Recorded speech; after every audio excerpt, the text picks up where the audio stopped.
My grandfather found me sleeping in the car. "Son, what about the house I gave you? Didn't you like it?" My mother answered, "We took it from him and gave it to his sister. She has a family and deserves it more." My grandfather took out his phone and started yelling. "My name is Matthias, I am 22 years old, and I have always been a shy and reserved person. I'm not one to talk much, to make a scene, or to fight for what I want. I prefer to keep the peace, avoid conflict, and give in rather than argue." And that very personality trait was exactly what my family exploited to destroy me. I have an older sister, Gabriella, who is 28. For as long as I can remember, she has been the absolute favorite of my parents, Ricardo and Paula, aged 52 and 50 respectively. Everything revolved around Gabriella, her needs, her desires, her problems. Gabriella needs this. Gabriella wants that. We have to help Gabriella. It was always Gabriella. She married at 22 to Fernando, a guy I never liked. Neither of them worked regularly. Fernando did odd jobs here and there, nothing stable.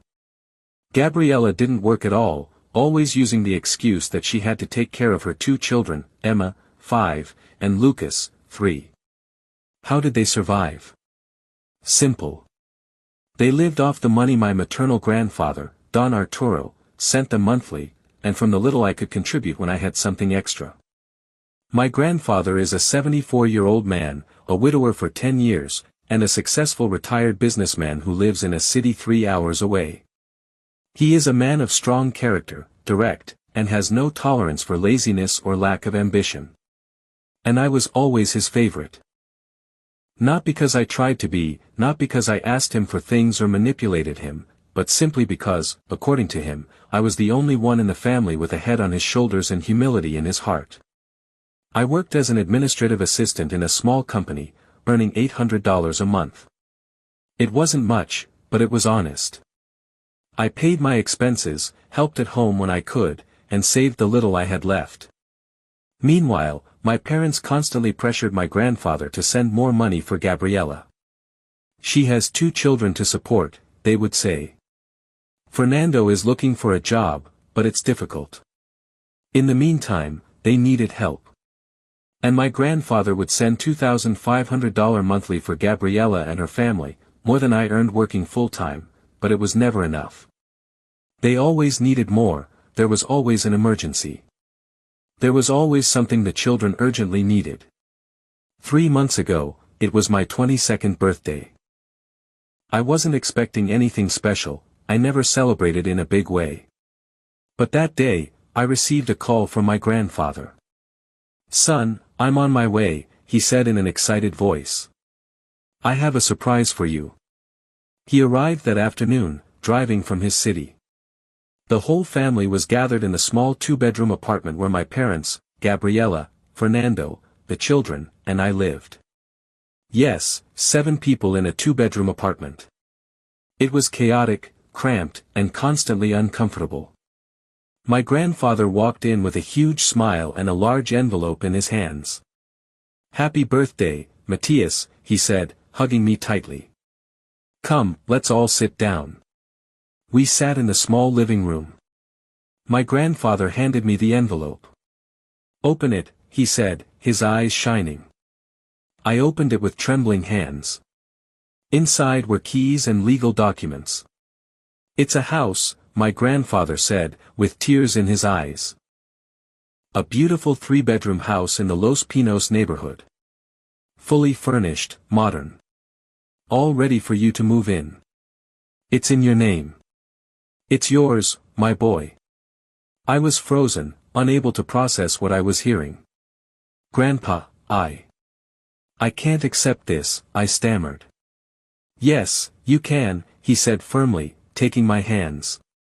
"You deserve it. You're a good son, respectful, hardworking. You never ask me for anything. You never cause trouble. You always give without expecting anything in return. This house is my way of telling you that I see all of that, that I'm proud of you." Tears began to stream down my face. I hugged him tightly, unable to articulate words. It was the most incredible gift anyone had ever given me. I looked at my family. My parents had strange, hard-to-read expressions. Gabriella looked annoyed, envious. Fernando was frowning. But at that moment, I didn't care. I was too overwhelmed with gratitude and emotion. The next day, my grandfather returned to his city, but not before taking me to see the house.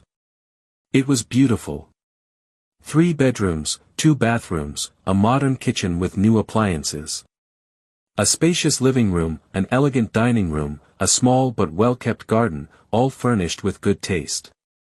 Everything was perfect. "It's yours," my grandfather repeated, hugging me one more time before he left. "Take care of it, enjoy it. You deserve it." I drove back to the apartment floating on a cloud. For the first time in my life, I had something that was truly mine, my own space, a more promising future. But that cloud disintegrated the moment I walked into the apartment. My mother was waiting for me in the living room with a serious expression. My father was by her side. Gabriella and Fernando were there too. "Matthias, we need to talk," my mother said. "Sure," I said, still smiling. "What's up?" "It's about the house," my father began. "We've been thinking. That house is too big for you." My smile faltered. "What? You live alone," my mother continued. "You don't have a partner, you don't have children. What do you need 3 bedrooms for?" "Well, I thought maybe in the future." I began weakly. "Your sister, on the other hand," my father interrupted, "has 2 children. Emma and Lucas need space to grow, to play. They're cramped here.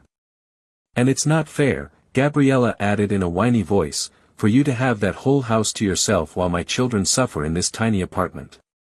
"But Grandpa gave it to me," I said, feeling panic begin to rise. "It's mine." "We're family," my mother said firmly. "Family shares. Family supports each other."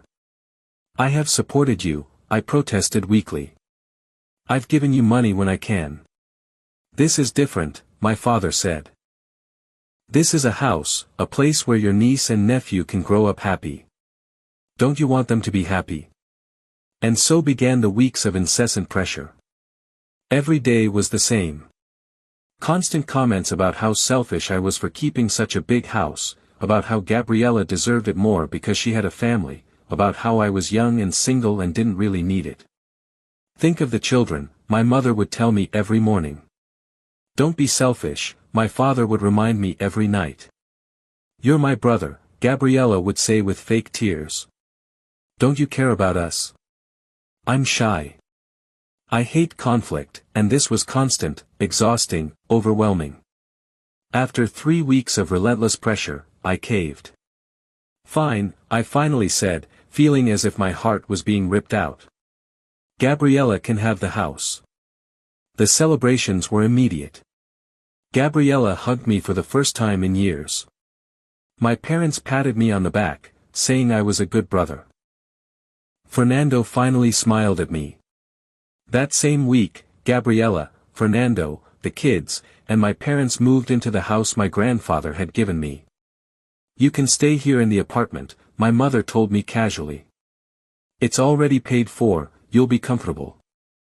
I stayed in the empty apartment that night, feeling completely hollow, but at least I had a roof over my head. 2 days later, I came home from work and my key wouldn't work. I tried again. Nothing.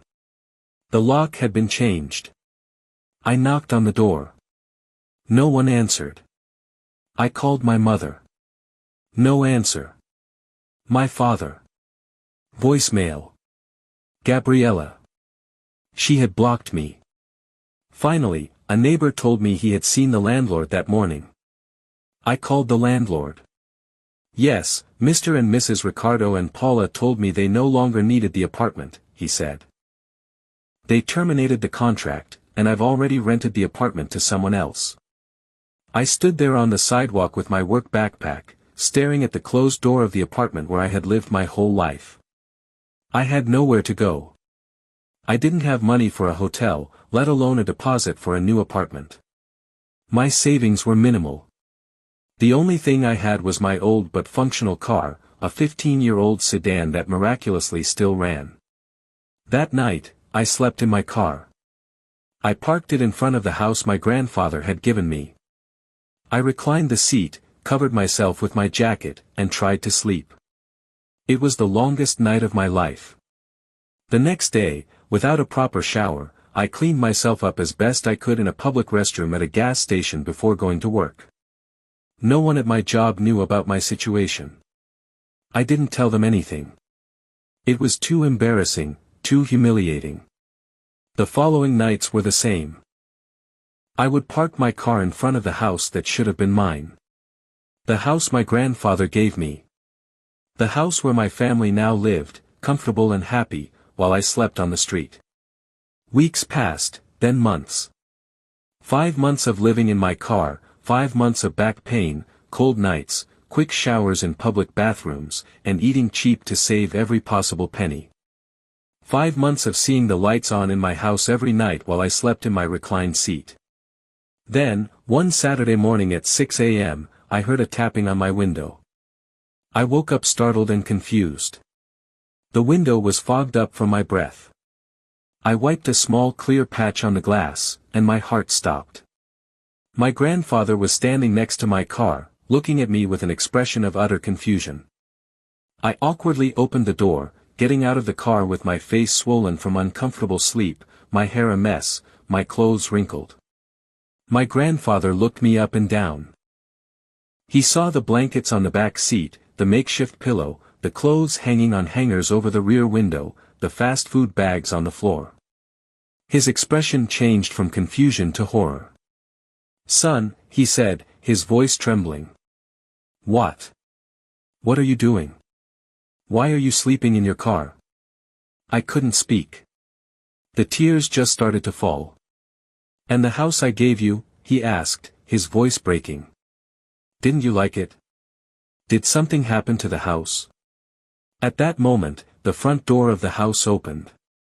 My mother rushed out, still in her robe, a look of panic on her face when she saw my grandfather. "Dad," she exclaimed with false joy. "What a surprise. We didn't know you were coming." My grandfather completely ignored her. He kept looking at me, waiting for an answer. "Grandpa, I started, but my voice broke."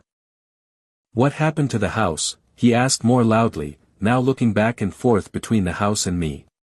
My mother approached nervously. "Dad, let me explain." "Explain it to me," my grandfather said, his voice becoming dangerously low. "Explain to me why my grandson is sleeping in his car in front of the house I gave him." My mother swallowed hard. "Well, it's just that. We took it from him and gave it to Gabriella." The silence that followed was absolute. "What?" my grandfather whispered. "Gabriella has a family," my mother continued, the words tumbling out. "She has a husband, she has children, she deserves it more. Matthias is young, he's alone, he doesn't have a partner or kids. What does he need such a big house for? He's a failure who hasn't even started a family. Gabriella needed it more." My grandfather stood completely still. His face went through several emotions, disbelief, shock, and finally, pure fury. Without saying a word, he took out his phone and dialed a number. "What are you doing?" my mother asked nervously. "Officer, good morning," my grandfather said. "I need a patrol car at this address right now. There are people illegally occupying a property that is in my name and my grandson's name. Please come quickly." "You can't do this," my mother screamed. "The children live here. Children shouldn't be living in a stolen house," my grandfather roared, louder than I had ever heard him. He walked toward the front door of the house. My mother tried to block him, but he simply pushed her aside. "Everybody out," he shouted as he entered the house. "Get out of this house right now." I heard screaming from inside. Gabriella shrieking, Fernando stammering excuses, my father trying to calm the situation. The children crying, frightened by the yelling. This house belongs to Matthias, my grandfather continued to shout. I paid for it with my money. I gave it to him.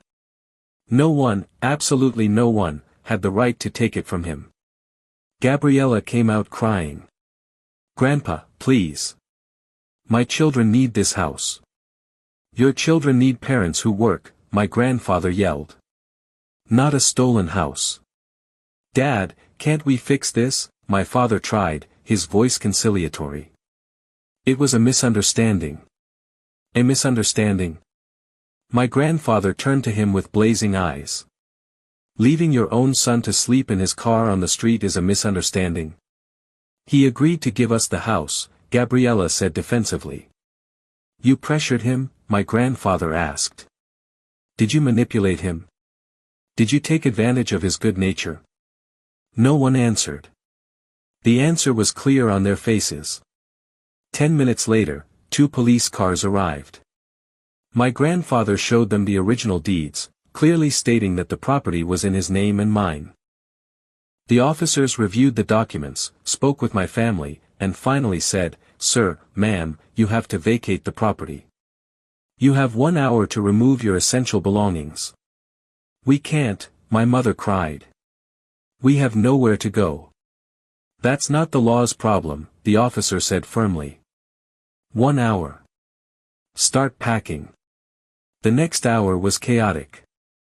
Gabriella cried as she packed suitcases. Fernando cursed under his breath. My parents begged my grandfather to reconsider. My grandfather stood firm, standing next to me in the yard, his arm around my shoulders. This should have been yours from the beginning, he whispered to me. And it will be now.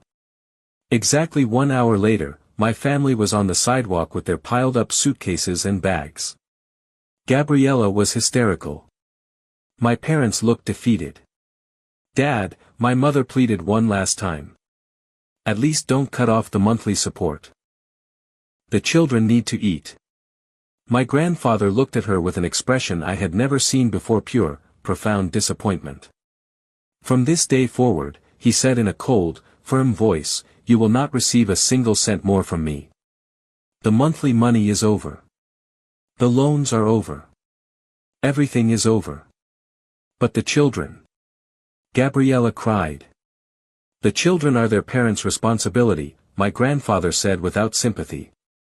You too, he pointed at Gabriella and Fernando, get jobs. Work like my grandson has worked his entire life. Humble yourselves like you humbled him. Dad, please, my father tried. And you too, my grandfather looked at my parents with disgust. You are a disgrace. Favoring one child so much that you destroyed the other. Allowing them to steal your own son's house and leave him on the street. You don't deserve to be called parents. We're your family, my mother said desperately. Matthias is my family, my grandfather said, hugging me tighter. You are just toxic people who happen to share my blood, and I never want to see you again. Understood? Don't come near this house. Don't come near Matthias. Don't contact me. It's over. He left them there on the sidewalk with their belongings and their shame. We went into the house. My house. Finally mine. I'm really sorry, I said to my grandfather, crying. I was weak. I should have stood up for myself. You weren't weak, he said, also with tears in his eyes. You were kind. And they abused your kindness. But that's over. From now on, this house is yours and only yours, and I will make sure no one ever takes it from you again. The following weeks were an adjustment. I properly moved into the house. I slept in a real bed for the first time in 5 months. I showered in a real bathroom. I ate in a fully equipped kitchen. It was surreal. My family tried to contact me constantly.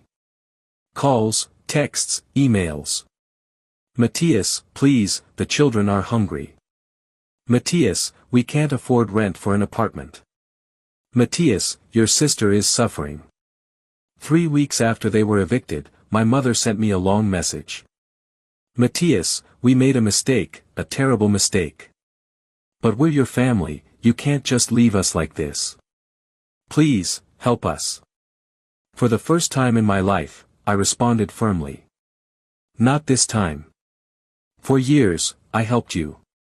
I gave you my money, I gave you my understanding, and when I had something truly my own, you took it from me without remorse and left me on the street. Now, find jobs like I always have. Goodbye. And I blocked all their numbers. My grandfather visited a week later to make sure I was okay.